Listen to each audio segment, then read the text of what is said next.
네, 오늘 우리에게 주시는 말씀으로 하나님의 심판은 찬양의 제목입니다. 하나님의 심판은 찬양의 제목입니다. 라는 제목으로 말씀을 증거하겠습니다. 시편 67편은 그 구조가 매우 의미를 갖는 그런 시편입니다. 시편이나 또 복음서 서신서 중에서도 그렇고요. 또 그 바울의 그런 편지 글들 중에서도 이 구조를 통해서 본인의 쓰고자 하는, 전달하고자 하는 의미들을 좀 강조하는 그런 부분들이 있습니다. 시편 67편에는 이 구조를 통하여서 그러한 전달하고자 하는 내용이 아주 두드러지는 그런 구조가 중요한 시편인데요. 처음에 1절과 2절 그리고 끝절에 6절과 7절의 이야기를 하나의 햄버거로 치면 위에 빵, 아래 빵처럼 이렇게 다 감싸고 있는 것이 되는 것입니다. 그리고 중간에 보시면 3절과 5절 말씀이 같은 말을 반복을 합니다. 이렇게 똑같은 말을 반복을 하면서 강조를 하고 있는 것이죠. 그리고 4절이 아주 중요한 핵심 내용으로 자리를 잡고 있는 것입니다. 내용을 살펴보면 이렇습니다. 1절과 2절에서 덮고 있는 제일 중요한 서두는 은혜라고 볼 수 있습니다. 그래서 그 은혜가 무엇이냐? 은혜라는 것은 하나님의 도, 주의 도를 땅 위에, 주의 구원을 모든 나라에 알리시는 것이 바로 은혜다라는 것입니다. 그래서 우리가 은혜라는 것을 자주 구하잖아요. 그렇게 구하지만 실질적으로 이 시편 67편에서 이야기하는 것은 하나님의 말씀, 하나님의 구원이 모든 나라에게 선포되어지는 것이 은혜이다, 이렇게 얘기를 하고 있습니다. 그 밑을 감싸고 있는 6절과 7절에 보면요, 복이라는 단어가 핵심입니다. 그래서 그 복이 무엇이냐? 땅의 모든 끝이 하나님을 경외하는 것입니다. 여기 보시면 하나님의 뜻을 알리시는 것이 은혜이시고, 그리고 그 뜻을 알고 그 하나님을 경외하는 것이 복이다, 이렇게 우리가 정리를 좀 해볼 수 있겠습니다. 그것이 이 시편 67편 전체 구조를 다 감싸고 있는 것이죠. 그 다음에 3절과 5절에 3절에 보십시오. 하나님의 민족들이 주를 찬송하게 하시며 모든 민족들이 주를 찬송하게 하소서. 같은 말이 반복되어지고 있잖아요. 성경에 같은 말이 한 번, 두 번 반복되어지고 있으면 우리가 말씀을 읽을 때 한 단어가 여러 번 반복된다, 이러면 매우 중요한 것입니다. 그래서 하나님을 찬송하게 하소서, 이것이 두 번이 반복되어져 있고요. 심지어는 그 절이 한 번 더 반복되어져 있습니다. 5절에 보시면 하나님이여 민족들이 주를 찬송하게 하시며 모든 민족으로 주를 찬송하게 하소서. 그래서 똑같은 절이 두 번 강조하고 있습니다. 그래서 이 가장 핵심적인 4절을 앞뒤로 포함하고 있으니까 주를 찬송하게 하소서, 찬송하게 하소서 하니까 이 찬송의 내용이 매우 중요한 것이죠. 이렇게 4절로 다 기록되어져 있습니다. 온 백성은 기쁘고 즐겁게 노래할지니 주는 민족들을 공평히 심판하시며, 그렇죠? 땅의 나라들을 다스리실 것임이니이다.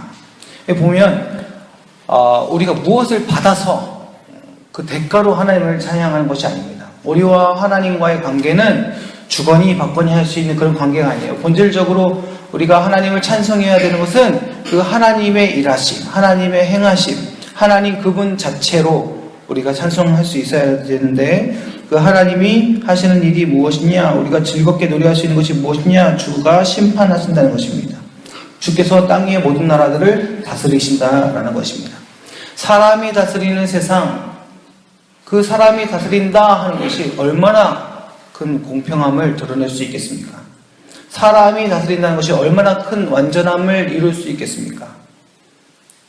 우리가 사무엘서를 보았습니다만 그 뒤로 쭉 이어지는 그 10왕들의 기록들을 한번 보십시오. 그 왕이 하나님을 따르느냐 따르지 않느냐가 그 왕들의 행보를 결정하게 됩니다. 하지만 하나님을 믿는 왕이라 할지라도 사람의 다스림은 한계가 있습니다. 그렇지 않습니까? 끝에 가서 변절되거나 하나님의 은혜를 구하여 생명을 더 연장한다 할지라도 그 하나님의 은혜 주심으로 인해 생명을 연장했으나 태어난 그 이후에 태어난 그 아들이 그 다음에 가장 악한 왕이 되어서 결과론적으로 봤을 땐 차라리 그냥 더 안 살았더라면 그럼 더 낫지 않았겠는가? 이런 생각을 하게 됩니다.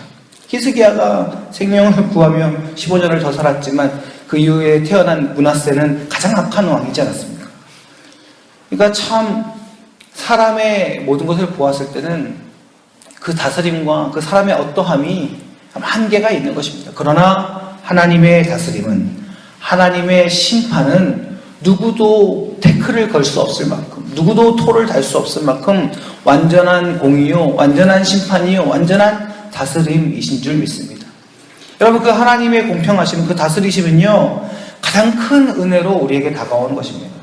하나님의 다스리심은, 하나님의 공평하심은, 하나님의 그 심판하심은 가장 큰 복으로 우리에게 다가오는 줄 믿습니다. 여러분, 그것이 무엇일까요? 하나님의 심판이, 하나님의 다스리심이 큰 은혜로 우리에게 다가오는 것, 하나님의 그 심판이 큰 복으로 우리에게 다가오는 것, 그것이 바로 예수 그리스도의 십자가인 줄 믿습니다. 맞습니다. 그 안에는 사랑이 있습니다. 그래서요, 심지어는 퀴어 축제를 하는 동성애자들도 하나님은 사랑이십니다 외치면서 하나님 우리를 다 품어주셨습니다. 하나님은 십자가에서 우리를 사랑하셨습니다. 이렇게 얘기합니다. 맞죠? 그 안에, 십자가 안에 사랑이 있습니다. 그러나 동시에 그 십자가 안에는 하나님의 공의, 하나님의 심판하심도 있습니다. 하나님이 공의를 이루시고 하나님이 심판하셔야 했기에 예수 그리스도께서 피 흘려 죽으신 것입니다. 그 죽음은 원래 우리의 죽음입니다. 우리가 당해야 될 심판이요, 우리가 그 자리에 있어야 되는 것이죠. 사랑만 있으신 것이 아니라 하나님의 공의, 하나님의 심판을 만족시켜 드릴 그 공의도 그 십자가 안에 있는 것입니다. 그러므로 예수 그리스도의 십자가로 말미암아 완전한 심판으로 우리에게 구원의 은혜를 베풀어 주시고, 그리고 우리가 하나님 앞에 의인으로 설 수 있는 참된 복도 우리에게 주신 줄 믿습니다. 사랑하는 성도 여러분, 우리가 신앙생활하면서 가장 많이 말하는 단어가 무엇입니까? 은혜이지 않습니까? 우리가 믿음 생활하면서 가장 많이 하나님 앞에 구하는 것이 무엇입니까? 복이지 않습니까? 여러분, 그것은 이미 예수 그리스도의 십자가의 은혜 아래, 십자가의 복 아래 다 이루어진 줄 믿습니다. 그러므로 우리가 간절히 하나님 앞에 구해야 되는 것은 무엇이냐? 우리가 찬송해야 되는 것은 무엇이냐? 우리가 찬양하며 선포하며 이 시편 기자가 말하는 그러한 하나님의 공평하심과 다스리심과 심판하심이 무엇이냐? 바로 우리의 구주 예수 그리스도의 이름인 줄 믿습니다. 오늘도 성도가 그 이름 붙들고 그 이름의 능력 알고 살아갈 때 그것이 은혜인 줄 믿습니다. 오늘 우리가 예수 그리스도의 이름 부르짖을 때 그 이름에 주신 모든 이름 위에 뛰어난 이름, 이 하늘에 있는 것과 땅에 있는 그 모든 것이 그 이름 아래 무릎 꿇었음을 깨닫고 승리하는 그 삶이 바로 복된 삶인 것입니다. 여러분, 우리가 무엇으로 우리의 믿음을 드러내겠습니까? 어저께 어떤 한 글을 읽는데요, 이러한 내용이 있었습니다. 이 세상에 있는 모든 책들 중에 리더십에 관련된 책이 가장 의미 없는 책이다. 그래서 그 시대에 어떤 사람들의 리더십, 선구한 자의 리더십, 반기문 총장의 리더십, 이러면서 여러 가지 것들에 관련된 글들이 얼마나 많았습니까? 근데 그 사람들, 모든 사람들의 후위를 돌아보니 참 이게 무너진 모습들이 있더라는 거예요. 그래서 그 잘 됐을 때 썼던 그 리더십 책들이 아무런 의미가 없다라는 것입니다. 여러분, 우리가 세상의 지혜를 구하고 세상의 능력을 구하고, 여러분, 우리가 다 그런 것도 구하지 않습니까? 그러나 변치 않고 망하지 않고 실패하지 않고 언제나 우리에게 생명을 주는 그 능력은 예수 그리스도의 이름인 줄 믿습니다. 세상의 지혜 아무런 소용없습니다. 순간입니다. 여러분, 그것들은 그냥 참고하는 것입니다. 그것이 우리들에게, 우리의 다음 세대들에게, 누구에게 생명이 될 수 없습니다. 그러나 예수 그리스도의 이름은 오늘도 우리에게 생명인 줄 믿습니다. 예수 그리스도의 이름은 오늘도 우리에게 승리인 줄 믿습니다. 사랑하는 성도 여러분, 우리가 찬송해야 할 오늘 시편의 이야기처럼 모든 민족이 주를 찬송하게 하시며 모든 민족이 주를 찬송하게 하시는 것, 하나님이여, 모든 성도가 오늘 우리의 삶 속에 찬송하게 해야 하고 우리가 찬송해야 될 그것이 오직 예수 그리스도의 이름인 줄 믿습니다. 그래서 오늘 하루 오직 그 이름 찬송하고 그 이름 선포하는 믿음의 삶이 되기를 소망합니다. 예수 그리스도의 이름 생각하고 붙들 때 그 이름으로 인하여 가슴 뛰며 삶이 샘솟아 힘이 샘솟는 그러한 능력의 하루가 되기를 간절히 소망합니다. 기도하시겠습니다. 주님, 우리가 예수 그리스도의 이름에 그 감격을 회복하게 하여 주시옵소서. 그것이 은혜요, 그것이 복인 줄 믿습니다. 세상의 능력, 세상의 잘남, 세상의 지혜 아무런 소용없습니다. 이 땅의 모든 것이 하늘 위에 있는 것이나 땅에 있는 것이나 이 땅의 모든 것이 예수 그리스도의 이름에 무릎 꿇게 하셨으니 우리가 오직 그 이름 붙들고 그 이름의 능력 누리며 살아가게 하여 주시옵소서. 오늘 우리가 숨쉬며 한 걸음 한 걸음 걸어가며 살아갈 때에 우리 주님의 이름만 찬송하게 하시며 아버지 하나님 오직 그 이름만 찬송하게 하여 주시옵소서. 그러한 성도의 삶을 살아갈 때 오늘도 하나님께서 우리의 삶을 사용하셔서 하나님의 빛 되심, 하나님의 능력 드러내신 줄 믿습니다. 오늘도 우리의 성관에 역사해 주시고 승리하실 줄 믿사오며 우리 구주이신 예수 그리스도의 이름으로 간절히 기도드립니다. 아멘.